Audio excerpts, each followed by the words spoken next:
Hello everyone, मैं पूरा कोई जिले में मैं खरमजरी मैं अखोई से हुजिक से को weekend की ओए बेगी मैं अखोई से हुजिक से क्या ना तो जुम्दा चतुर ही नहीं है वो को अखोई युमदा है दी रानीपुर को तो मैं अखोई से अंगांग स्कूल थारे अंगांग पिज़ पिथक लो नुजिन देगी हो रही ब्लॉग से को तो मैं हुजिक से पापा मजा सुले से ले तो इस लो सना लो से सेट लो तो मैं हुजिक से थोंगनो तौरगे को अखोई से लोसना लोरे अखोई से हुजिक से युम यौरगा हाइदि युम चतोइनेबको युमदा कमाई तौबदो को मैम शेयर तौसिरगे मैम येंगमिनसिको मचा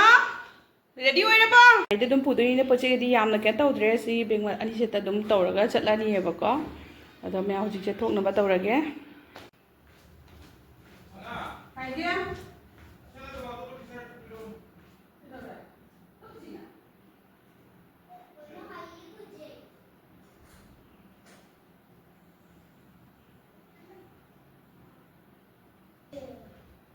Nah, lagi tu tolong mo. Cuma lagi. Cek lagi tu tolong. Lagi. Aduh, mana lagi? Lagi. Hey, mama, Joy. Lagi kurang ni. Mau bang deh. Cek. Mami satu tu. Cek. Ada nak saya sila tu. Hello, Koi, dari pulau tu ni hari. Milanjit ke sana tu ba. Oh, pak kita dah ada. Aku rani pun jatuh ini. Aku juga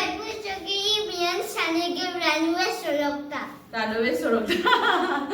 तो मैं आप कोई से गोरा नहीं पिता तो है नहीं माँ है से my friend ले या बाद मिलनजी है ना को आदो तो को साना तो ही नहीं तो मैं आप जिससे कोई से तो ऐसी एक तूने तो रहने हैं इस ऐसे गांव को ना बताई सीधे तो रहे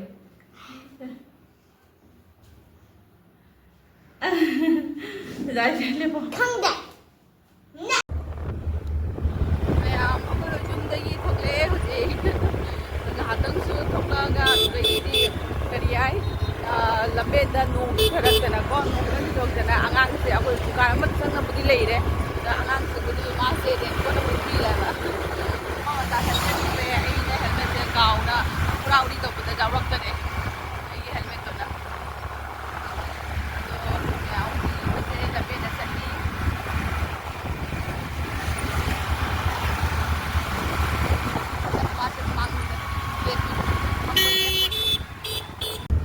से रंगपुर की मिट्टी खुदोनी है वो क्या पता अरे लबे से पांगतों से में होती दुम मिट्टा येंग दुमने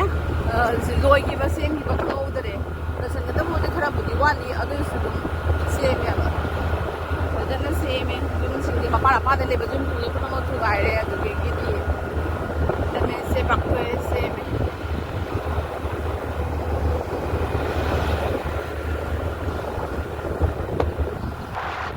काशीपुर की ATM से की पैसा हम तंग लौथोगे चंगोगे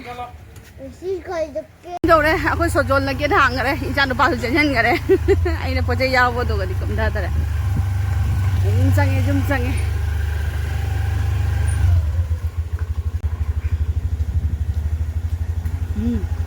मैम को जुम यौरेको जुम चंगे हुजिक से तो हंग इचा नुपासे को मचे की मेमदंग हातंग ट्यूशन से कनो तौबिगे करिया थागे को स्कूल लेगी कनो तौब पिरेबको माई वर्कशीट के का पिरेबको अदोदोनने मचे की मेमदं दम थागे सुको फिसाई दम चलुगे अदो मैम जिंगमिनसी फिसाई चप्पसो हुजि युम यौरबनिना को मैम इचा नुपासे फीसु होंदोरेइसे को युमदगी लांगनसु लोई साबना अदो इचा नुपासे गातंग मचे की मेमदने लारिक से गातंग गता होलके स्कूल लेगी माई होमवर्क की मैम पिरेबको द मचे ट्यूशन ताइबनिना मचे ना क्या तौगे आइना मांधव लाइबा मांधव लाई अद मैम जेमीने अदुम जेंहलके युंगनी ट्यूशन चलागा मागी ममा कनो सिंसे फंगनादना युंग ट्यूशन गा चंगनिंगद्रे सानानिंगीबा ला nga लेरगने साना चौबी माला ए चंगो चौबी दा चो ओलांग मन हेमा गेंजी लिपी रे साबसे चंगो दु आता आंगां पुनमक लेरे मनुंगदा nang ya ai lau ai cái lau tụi cái răng gì đó cái để ta trong तो पिसाई चंगु सी अखै बॉक्सर सिगा लैरे बॉक्सर सिगा लैरे मुसा चंगु मनंदा चंगु ला बॉक्सर सिगा लैरे अखै हैगु से हेख्रबा हैगु से हेख्रबा हैगु गदा सन साइड या ए मसे ब्लैक सी से ना ओ हैगु ओंगा ता पानबा होरे अखै गे अदो खितंग मदि हैजिंग फाबा वाली चंग म किजारे को नापी गदा सेंगदो मगा कुम हगत पना हाले ब्लैक सी कोई बॉक्सर गा ब्लैक सी गा हरा होइसोंगो ओइ दाबी तम लाकपदा बोलो चलो हाँ ता चलो चलो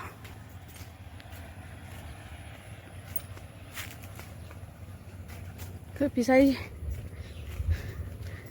नापी गदा जंगल लोइबा होरे को फिश कनोदगी लफू कदगी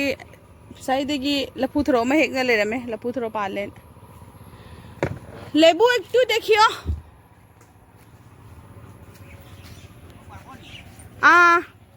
आसे नी अच्छा तो फाड़ियो लोए जाइमु मैम मैम अखोगी फिशरी दा होबो नवाब ने को इनेम नेम गे पाली दो मैम दो मतुम मतुम पाले उसे मैम पाली से फिशरी दा लाइनी बको अदो खोई नवाब से मुनबुदी मुनद्रीदा मा से वाली हे केनो मतम दगा दुम अक्टूबर अदाय दोगा दुगेगी दुम खरा खरा का तो बहुरानी बा खरा अंगन बीनी बको अदो याम स हावी सेगी नवाब से अदो खुदना पाइबा फंगे मसाजे सुमाई असोन साइड हाइदरक पनीना ने खुदना लांबा फंगे दनी कोई फिशरी दा पानबा नवाब मैम से कोई फिशरी दा होबा युबी ने बको असी से कोई यामने हेकपा गमदे खरोई ने त चाबगी तबई केना दी ने मथ वांगना पालबनी ने मुन से मैम मुल्ले मैम पाले सेरा कोई फिशरी ने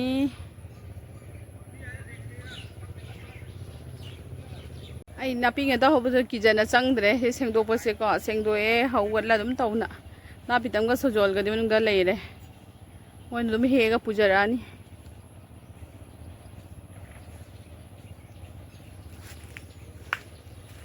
नि बोइसा मतमनि ने मा मथोंदनो से सेंगबसे ngamde बसे कनो सिंगचगा नापी यामना हौरी इदम थावरे गदि फजना का तवे नोंग चुरे हौरा दम तौना का तौबनि ने का तौब ngamde नाकल सेंगदोगी नाकल हौगलक दम तौना लेरे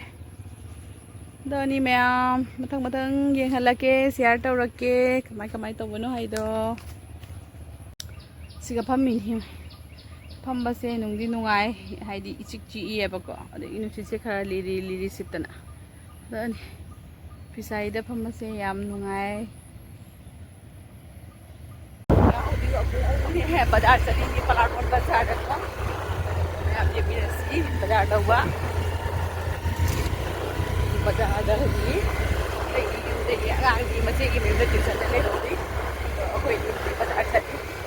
बोन बाजार दौरे से गंगा तो सब्जी की गाजोले से गंगा ना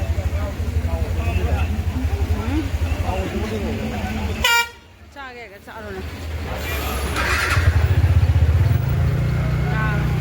सिगी बाउल से याम फजरे उसोई से लोगे उसोई से हम हाउ ने खुला चाब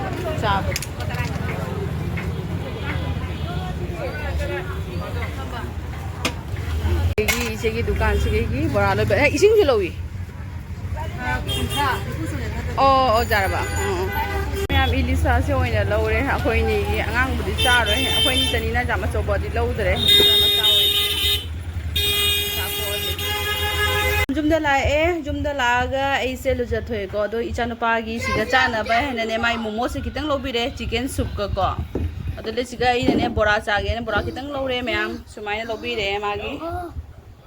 लो मैम केनो तौरे करी हाय बाजारदगी इलिसा से ओइने लौरेको आइगा दा बितम गतनी चादुइचे अंगांग सु दम चाबा नतबनी नेको इलिसा मा लौरे दुगिगिदी असिगना उसोइ से मा का तौरे अदि मोरो खरा तौरगा दुम लौरे एबको नसि नुंधांगी से इलिसा थोंगा सिगी उसोइ से तौरगा बॉईल तौरगा फुटलगा चारानी को इलिसा से सु दुम दा बितमना हंगाम मरुगा तौरगा दुम थोंबियोइना हायबको तो थोंगे मैम ꯉꯁꯤ ꯅꯨꯡꯗꯥꯡꯒꯤꯁꯤꯁꯨ ꯑꯣꯏꯅ ꯇꯧꯔꯅꯤꯌꯦꯕ ꯃꯌꯥꯝ ꯃꯊꯦꯜ ꯊꯣꯡꯕ ꯂꯣꯏꯔꯦ ꯑꯁꯤꯒ ꯂꯩꯔꯦ ꯏꯂꯤꯁꯥ ꯀꯩꯅꯣ ꯇꯧꯕꯗꯣꯀꯣ ꯑꯗꯨꯒꯤ ꯁꯤꯒꯅ ꯊꯕꯤ ꯑꯃ ꯂꯩꯔꯦ ꯑꯃꯦꯠꯄꯤ ꯑꯃ ꯇꯧꯔꯦ ꯎꯃꯣꯔꯣꯛꯀꯣ ꯇꯣꯉꯥꯟꯒ ꯑꯃ ꯃꯦꯠꯂꯦ ꯑꯗꯩ ꯉꯁꯥꯏꯒꯤ ꯎꯁꯣꯏ ꯂꯩꯔꯛꯄꯗꯣꯀꯣ ꯑꯁꯤ ꯑꯃ ꯈꯤꯇꯪ ꯕꯣꯏꯜ ꯑꯃ ꯇꯧꯔꯦ ꯃꯌꯥꯝ ꯃꯊꯦꯜꯁꯦ ꯁꯨꯃꯥꯏꯅ ꯑꯗꯨꯝ ꯁꯤꯝꯄꯜ ꯑꯣꯏꯅ ꯇꯧꯔꯦ ꯅꯨꯡꯗꯥꯡꯅꯤꯅꯀꯣ ꯖꯥꯝ ꯍꯦꯟꯖꯟꯅꯁꯨ ꯀꯩꯅꯣ ꯑꯣꯏꯅ ꯆꯥꯗ꯭ꯔꯦ ꯑꯗꯨꯅꯤ ꯃꯌꯥꯝ ꯑꯁꯤꯁꯦ ꯑꯁꯨꯃꯥꯏꯅ ꯑꯣꯏꯔꯦ ꯉꯁꯤꯒꯤ ꯅꯨꯡꯗꯥꯡꯒꯤꯁꯦ ꯑꯗꯒꯤ ꯁꯤꯁꯦ ꯆꯥꯔꯅꯤꯌꯦꯕꯀꯣ ꯃꯌꯥꯝ ꯀꯩꯅꯣ ꯇꯧꯔꯦ ꯀꯔꯤ ꯍꯥꯏ ꯆꯥꯛ ꯏꯟꯖꯥꯡ ꯊꯣꯡꯕꯁꯨ ꯂꯣꯏꯔꯦ ꯃꯌꯥꯝꯗꯨꯁꯨ ꯎꯠꯆꯔꯦꯀꯣ ꯑꯗꯨꯗꯤ ꯃꯌꯥꯝ ꯑꯩꯒꯤ ꯕ꯭ꯂꯣꯒꯁꯤꯁꯨ ꯃꯇꯥꯡ ꯑꯁꯤ ꯁꯨꯝ ꯂꯣꯏꯁꯤꯜꯂꯒꯦ ꯑꯗꯣ ꯆꯥꯕꯗꯤ ꯎꯠꯆꯔꯣꯏ ꯑꯗꯣ ꯃꯌꯥꯝꯅ ꯅꯨꯡꯁꯤꯕꯤꯗꯨꯅ ꯑꯩꯒꯤ ꯆꯦꯅꯦꯜꯁꯤꯕꯨ ꯂꯥꯏꯛ ꯁꯕꯁꯀ꯭ꯔꯥꯏꯕ ꯁꯤꯌꯔ ꯇꯧꯕꯤꯌꯨ ꯀꯃꯦꯟꯠꯁꯤꯁꯨ ꯑꯗꯨꯝ ꯍꯥꯏꯕꯤꯔꯝꯃꯨ ꯅꯨꯡꯉꯥꯏꯇꯦꯅ ꯅꯧꯅ ꯆꯪꯕ ꯏꯆꯤꯜ ꯏꯅꯥꯎꯁꯤꯡꯅ ꯁꯕꯁꯀ꯭ꯔꯥꯏꯕ ꯇꯧꯁꯤꯟꯕꯤꯔꯝꯃꯨ ꯑꯁꯤ ꯍꯥꯏꯔ ꯊꯝꯖꯔꯒꯦ ꯃꯌꯥꯝ ꯕꯥꯏ